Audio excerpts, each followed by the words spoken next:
The silence of the vast house felt like a mausoleum. Heavy velvet curtains muted the light. Antique clocks ticked solemnly in the hall. Paintings by old masters stared down from the walls. Everything here seemed alive, except for life itself. Anna often thought. The house grew wealthier with each passing year, yet emptier inside. The more rooms they furnished, the further apart she and her husband drifted. But nothing, not even 20 years of a cold marriage, could have prepared her for what she saw that evening. Descending the marble staircase, she stopped, hidden by a column. David stood in the foyer with a young woman. Too young to be a colleague, too beautiful to be casual company. He bent close, whispered something into her ear, and the girl laughed. A light, carefree sound that echoed against the expensive walls. Anna's fingers clenched the railing until her knuckles turned white.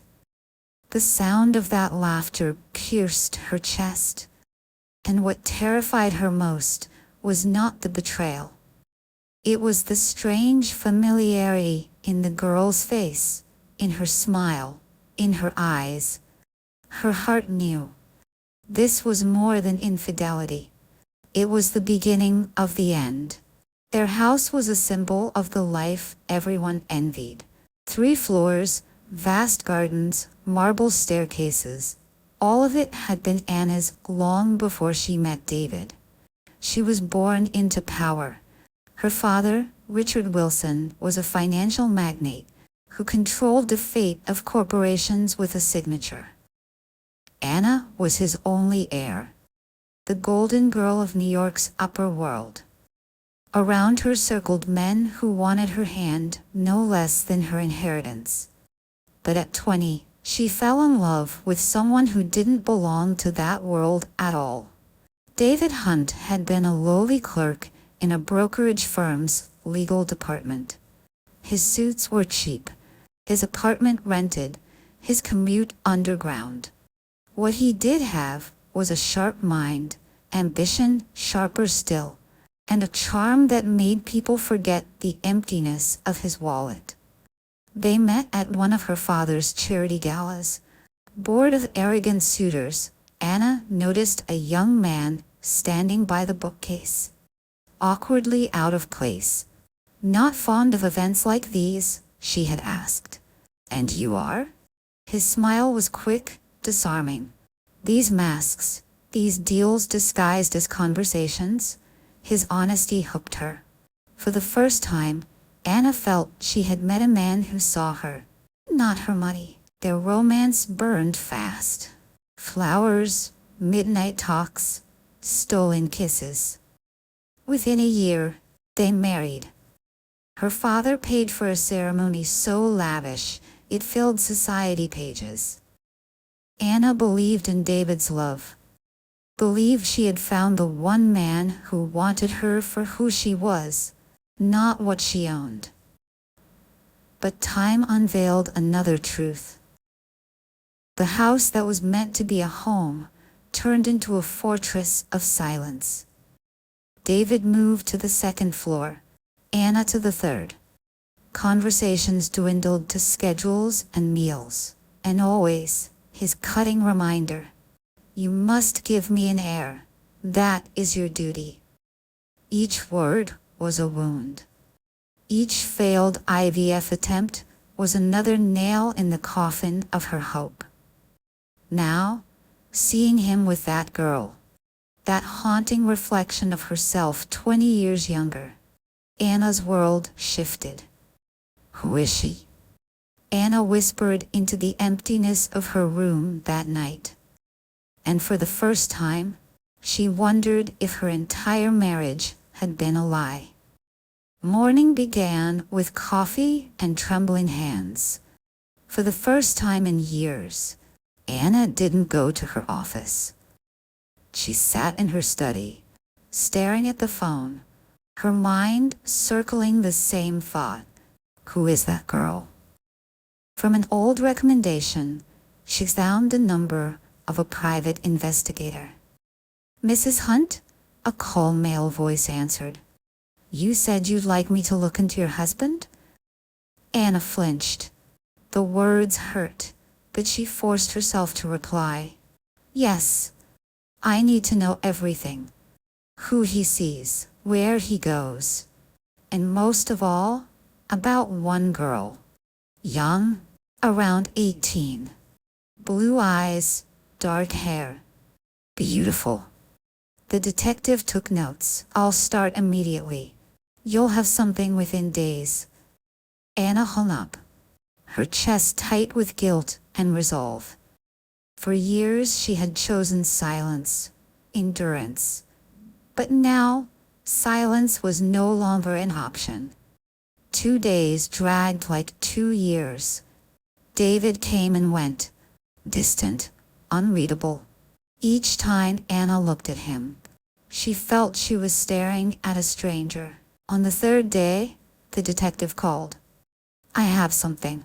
Best if you see it yourself. They met at a quiet cafe. He placed an envelope on the table. Inside, photographs. David and the girl, walking in a park. Sitting at a restaurant. She laughed, holding his hand. Anna's stomach twisted with every frame. And then, another photo. The girl, in the arms of a man Anna knew all too well.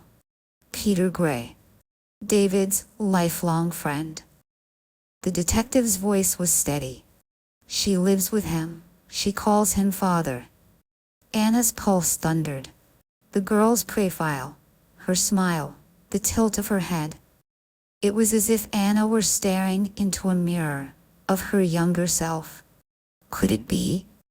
The thought clawed at her chest, terrifying and electrifying. What if she is my daughter? Anna hardly slept that night.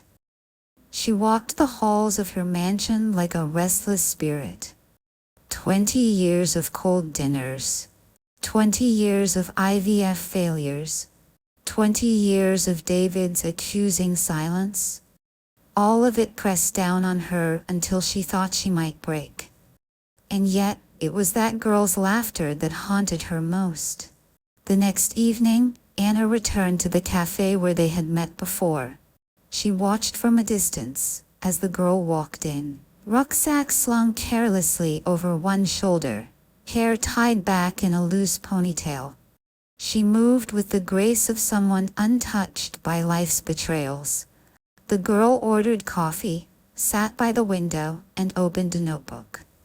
She began to write, her brow furrowed in concentration. Anna couldn't resist. She leaned closer. You have beautiful handwriting, she said softly. The girl looked up, startled, then smiled politely. Thank you, it's just notes for an essay. You're a student? Anna asked. Columbia University, literature. Anna's throat tightened. She forced a smile. A wonderful choice. They exchanged a few casual words, nothing more. But for Anna, each syllable was a thread, stitching shut a wound that had bled for 2 decades. When the girl left, Anna lingered, staring at the abandoned napkin scribbled with lines from her notes. She folded it gently, as though it were something sacred, and slipped it into her purse. For the first time in 20 years, Anna's lips curved into a fragile, tear-stained smile. Anna knew she could no longer avoid it. If she was to understand the life stolen from her, she had to face the man who had taken her place. She called Peter Gray. His voice on the phone was courteous, surprised but cautious. Anna, what is it? We need to talk, alone. They met at a discreet hotel restaurant in Manhattan. Peter arrived precisely on time. Tall, impeccably dressed, with the calm air of a man who never needed to prove himself. You look tired, he said, as they sat across from one another. Anna gave a bitter smile. 20 years of marriage to your lover. I think I've earned the right. He flinched but didn't deny it. So you know. I know enough, she said coldly. That you and David were together long before me. That my daughter has grown up calling you father. That I was nothing but a facade. A piece of furniture in your happy little home. Peter's gaze softened, but it only made her angrier. Anna, believe me, I never wanted you to suffer. But you took my place, she whispered, her voice breaking. You heard her first cry. You watched her take her first steps. You heard her first daddy. That should have been mine. He lowered his head, and for the first time she saw guilt in his eyes. I loved her from the moment she was born. But I always knew she wasn't mine by blood. That truth never left me. That doesn't change anything, Anna said fiercely. She calls you father. And she doesn't even know my name. Silence fell between them, heavy and suffocating. Finally Peter asked, do you plan to tell her? Anna's eyes burned with fire. She has the right to choose who her mother is. That choice is hers, not yours. Peter exhaled, rubbed his forehead. If you destroy her world, Anna, you won't get your years back. And if I stay silent, she said, her voice sharp as glass, I will lose myself forever. They locked eyes, enemies, yet bound together by the same heart. Isabel. David came home late, as always. His suit was immaculate, his tie loosened, but his face bore the weariness of a man constantly on stage. Anna was waiting for him in the living room, a glass of wine in her hand, her eyes burning. We need to talk, she said. He sighed, dismissive. I'm exhausted. Tomorrow. Tomorrow? She slammed the glass onto the table, red wine spilling across the polished wood. You've put off this conversation for 20 years. Tomorrow, tomorrow, tomorrow. Tonight. David. Something in her tone made him pause. Slowly, he removed his jacket, folded it with mechanical precision, and sat across from her. Fine, talk. Her voice was trembling but steady. I met Peter. David's jaw tightened. Why? To look into the eyes of the man who stole my life, Anna spat. And do you know what I saw? A man who at least has the decency to be honest about love. Unlike you. David closed his eyes, as though her words pierced him. Anna. No, she cut him off. Don't you dare. Just say it. Say the truth you've hidden from me all these years. His eyes snapped open, colder than she had ever seen them. Fine, I never loved you. The words landed like a gunshot. Anna felt them tear through her chest. But you married me, she whispered. Yes, he said. Because you were my chance.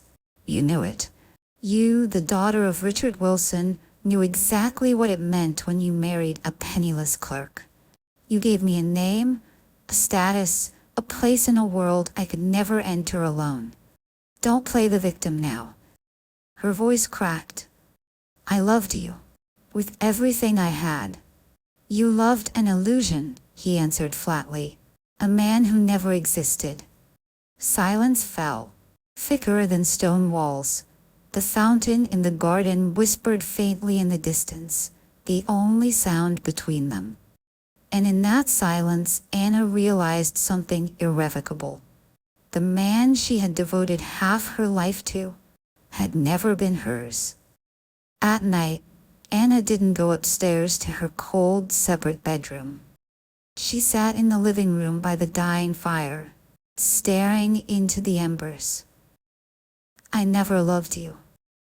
David's words replayed in her head until they turned into an echo of her own breath. For years, she had endured his distance, His accusations, his silence. For years, she had carried the weight of failure on her shoulders, believing she was the broken one. But nothing cut deeper than hearing the truth. There had never been love. At dawn, she climbed the stairs. In the hallway mirror, she caught sight of her reflection. Tired face, swollen eyes, hair tangled from sleeplessness. And yet, there was something new. A trace of a smile, bitter and defiant. "You're free now," she whispered to the mirror. She heard the slam of the front door. David was leaving for the day, his footsteps firm and unshaken, as if nothing had happened. His car drove off, the sound fading into the distance. Anna stood in silence. For the first time, she felt no need to follow, to wait, to hope. She had lost everything. His affection, her illusions, her place in the marriage. But there was still one thing left worth fighting for. Isabel. Anna spent days thinking about how to take the first step. She couldn't simply appear and declare, "I am your mother." Too much, too soon. And then she found her chance. Through her father's foundation, which supported scholarships at Columbia University, Anna arranged to give a lecture to literature students about women in business and leadership. It was the perfect cover. Standing at the podium that evening, looking out at rows of young faces, Anna's eyes searched until they found her. Isabel sat in the front row, her chin resting on her hand, listening intently. Anna spoke about resilience, about carving a place for oneself in a world that resists women. But every word was aimed at Isabel, though only Anna knew it. After the talk, students gathered to thank her, to ask questions, and then Isabel stepped forward.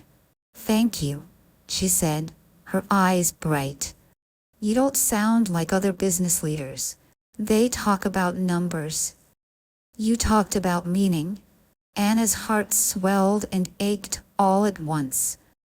"Maybe because behind the numbers, there are always people," she replied softly. Isabel hesitated, then asked, "Would you agree to an interview? For the student paper. I'd love to write about you." Fate itself had opened a door. Anna smiled and handed her a card. "I'd be delighted."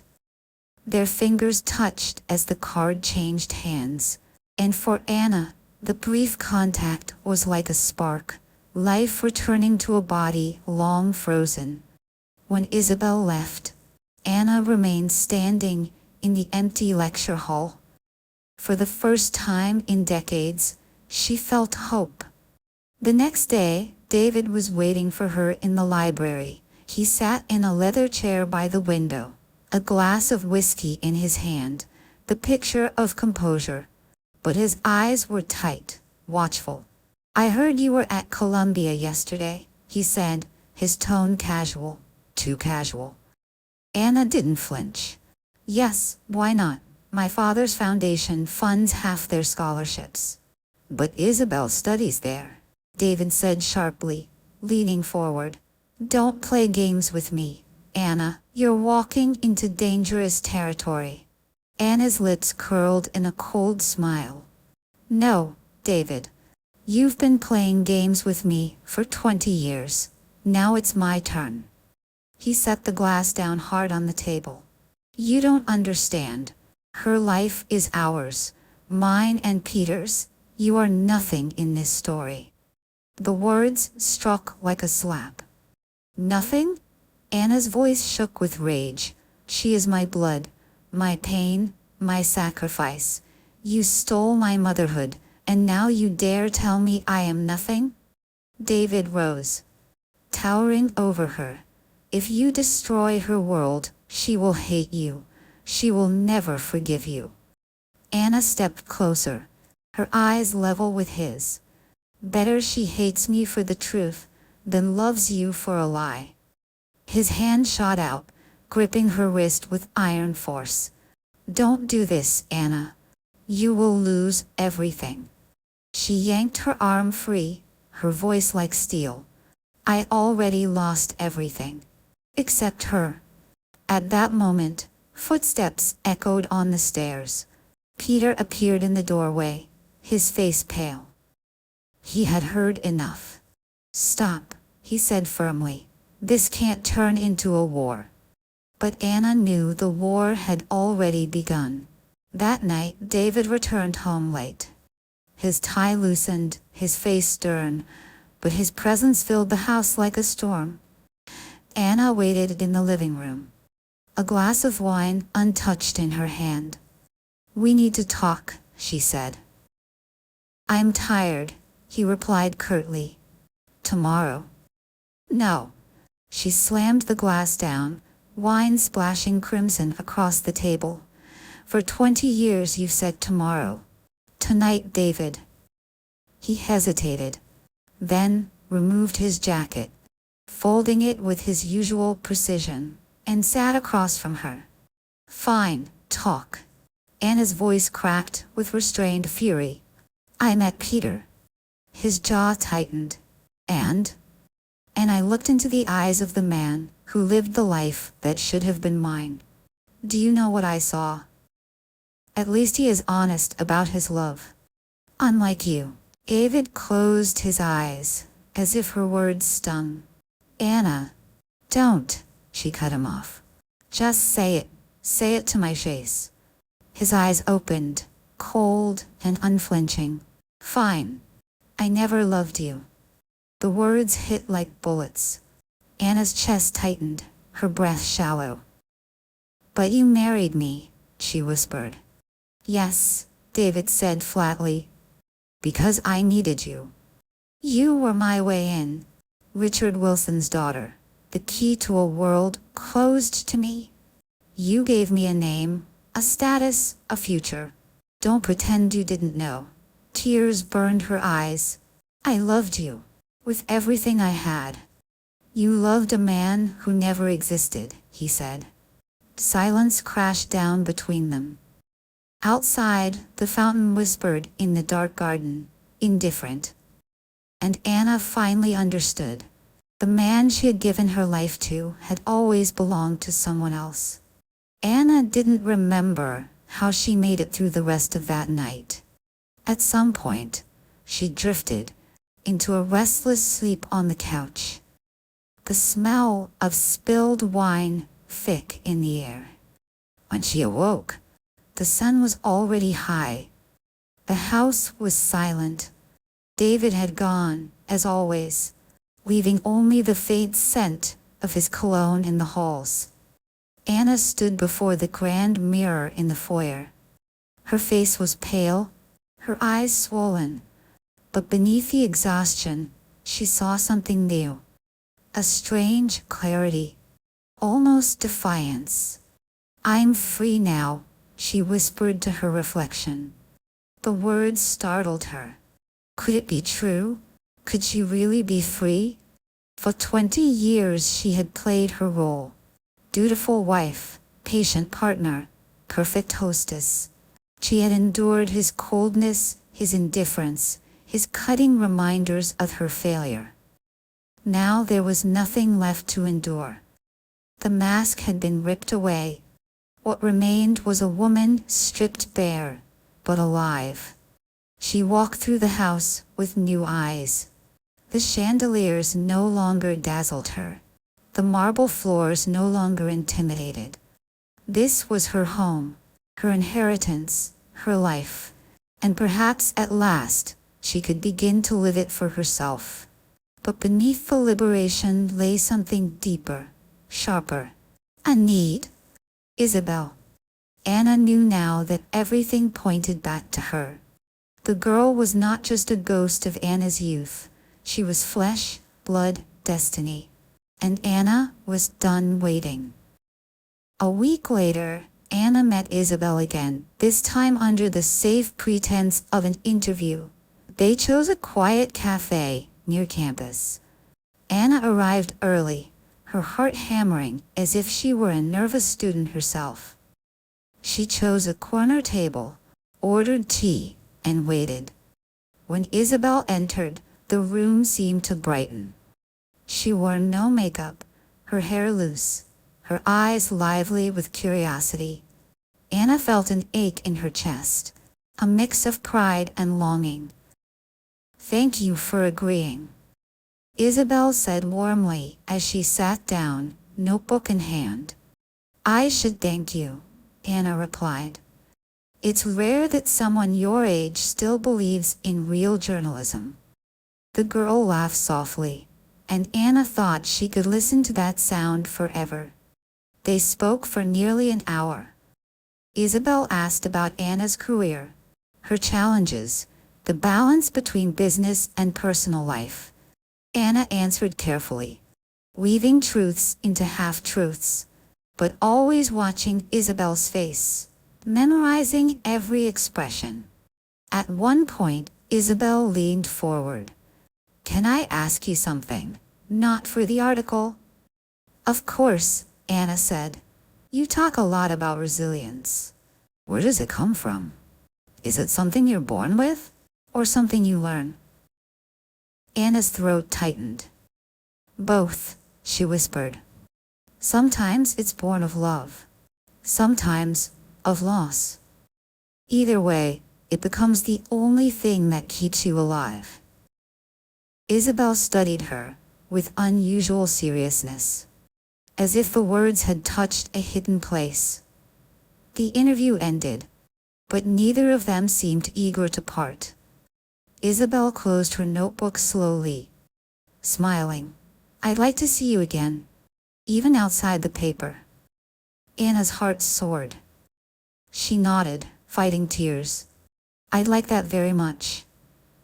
As Isabel left, Anna stayed behind, her hands trembling against the porcelain cup. For the first time in years, hope didn't feel like a cruel joke. It felt like a beginning. Over the following weeks, Anna and Isabel met several times, sometimes under the excuse of follow-up questions for the article, other times simply to talk. They walked through Central Park, sat in cozy coffee shops, browsed bookstores together. With each meeting, Anna felt the invisible thread between them grow stronger. Isabel spoke of her studies, her favorite novels, her dreams of one day writing something meaningful. Anna listened as if each word were a gift. One afternoon, as they left a bookshop, Isabel turned to her. "You remind me of of my mother sometimes.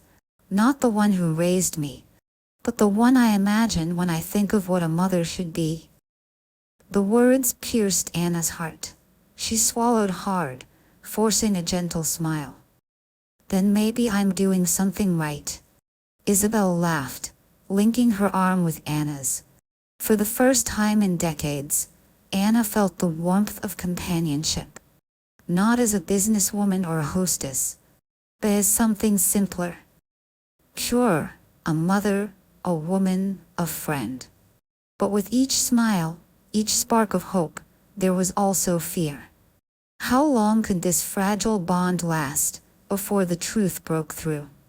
David noticed the change first. He came home one evening, finding Anna humming softly in the kitchen, something she hadn't done in years.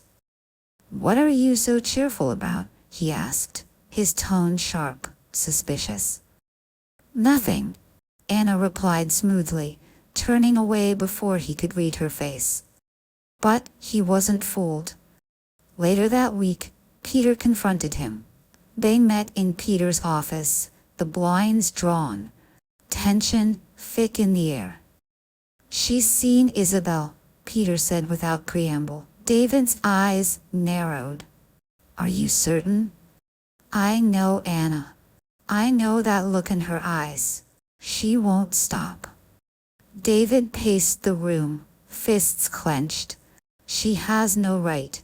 Isabel is ours. She's her mother, David, Peter said quietly. David turned on him, fury flashing. She is nothing. She couldn't give me a child, and now she wants to steal the one we raised? I won't allow it. Peter's silence spoke more than words. For the first time, doubt flickered across his face. Back in her mansion, Anna sat by the fire, unaware of the storm gathering against her. She clutched the napkin Isabel had once scribbled notes on, still folded neatly in her purse, as if it were a relic. She knew danger was close. She could feel the walls closing in. But nothing would stop her now. Anna no longer avoided David. The silence between them had turned into open hostility, and she welcomed it. One evening, she found him in the library, glass of scotch in hand, the glow of the fireplace painting his face in shadows. "We need to set this straight," she said firmly. He didn't even look up. "There's nothing to set straight. Stay away from Isabel." Anna stepped closer, her voice trembling with rage. "Stay away. She is my daughter, David. My blood. My loss. My body paid the price while you built your perfect little life with Peter." David's jaw tightened. "She doesn't know you. To her, you're nothing." The words were a blade, but instead of wounding, they ignited her. "Then I'll give her the chance to decide for herself. You've stolen enough from me." At last he looked at her, his eyes cold, his lips twisting into a cruel smile. "You think she'll run into your arms? She loves us. She calls Peter father. What do you think she'll call you? An intruder? A stranger?" Anna's voice cracked, but did not break. "Better a stranger than a ghost. I will not remain invisible." David rose, towering above her. "If you try, I will destroy you. Your money, your name, your reputation. You'll have nothing." Anna met his gaze steadily. "I've already lost everything that mattered. Except her." The silence between them was like the final snap of a thread. There was no marriage left, no illusion, no mask. Only war. Isabel wasn't naive. She had grown up in a house full of quiet glances and unspoken rules. She knew when something was off. And lately, everything felt off. Peter had grown more protective, watching her with worries she couldn't explain. David seemed agitated, his temper sharper, his absences longer. And then there was Anna, this magnetic woman who had appeared in Isabel's life, offering warmth and wisdom she had never known she needed. One afternoon, Isabel confided in a friend at the university. "It's strange. I feel like I've known her forever, like she sees me in a way no one else does." Her friend smiled knowingly. "Maybe you found a second mother figure." The words unsettled her, because deep down, Isabel felt it too. Something about Anna's gaze, the softness in her voice, the way her hand lingered protectively on Isabel's arm. It was more than mentorship. It was something deeper, something unnamed. That night, Isabel lay awake, staring at the ceiling. Her world had always been so certain, so safe. 2 fathers, a life of comfort, a path mapped out. But now there were questions she couldn't silence. And at the center of them all was Anna. The evening was quiet, the kind of silence that should have been comforting. Isabel sat at her desk, scrolling through old family albums Peter had left on a shelf. She loved the photographs. Her childhood, birthdays, summer vacations. But this time, something unsettled her. In every photo, It was Peter who held her, comforted her, celebrated her victories. David was present, but distant, a figure in the background. And her mother? She froze. There was no mother. Page after page, photo after photo. There was no trace of the woman who had given birth to her. It was as if she had simply never existed. Isabel's chest tightened. She snapped the album shut, her heart pounding. Questions she had long buried rose like ghosts. Who is my mother? Why have I never seen her face? The next day, she met Anna again. They sat in the cafe where they'd first spoken, laughter around them, cups steaming between their hands. At one point, Isabel asked suddenly, almost against her will, "Did you ever want children?" The question hung in the air. Anna blinked, her hand tightening around her cup. "Yes," she whispered, "more than anything." There was a silence, heavy and fragile. Isabel looked into her eyes and felt her stomach twist. Something inside her screamed that the answer was closer than she dared to believe. It happened on a stormy night. Lightning flashed against the mansion windows as Isabel returned home from a late study session. She entered quietly, but voices from the library made her pause. David's voice, sharp, furious. "She's getting too close. I won't let her take Isabel from us." Then Peter's calm reply. "She has the right, David. She's her mother." The word crashed into Isabel like thunder. Mother. Her breath caught. She pressed herself against the wall, trembling, listening. David's voice again, low and venomous.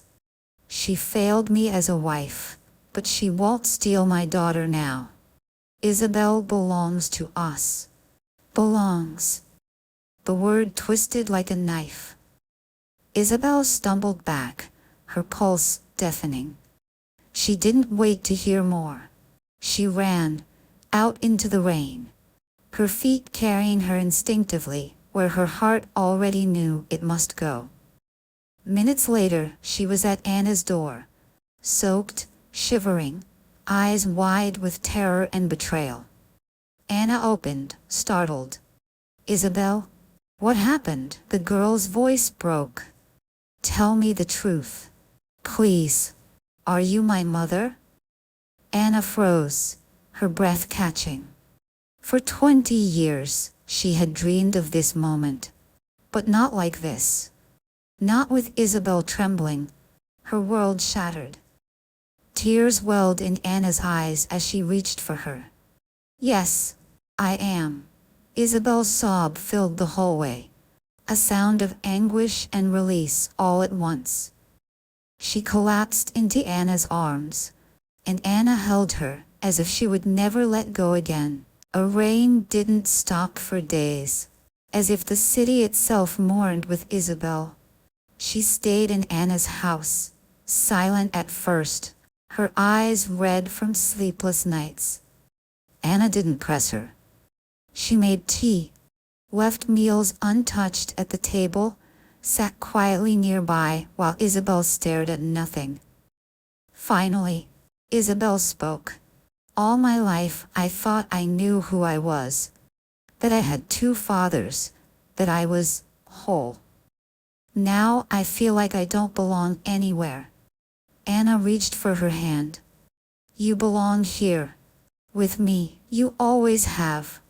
Isabel's lips trembled. "And what about them?" "They raised me.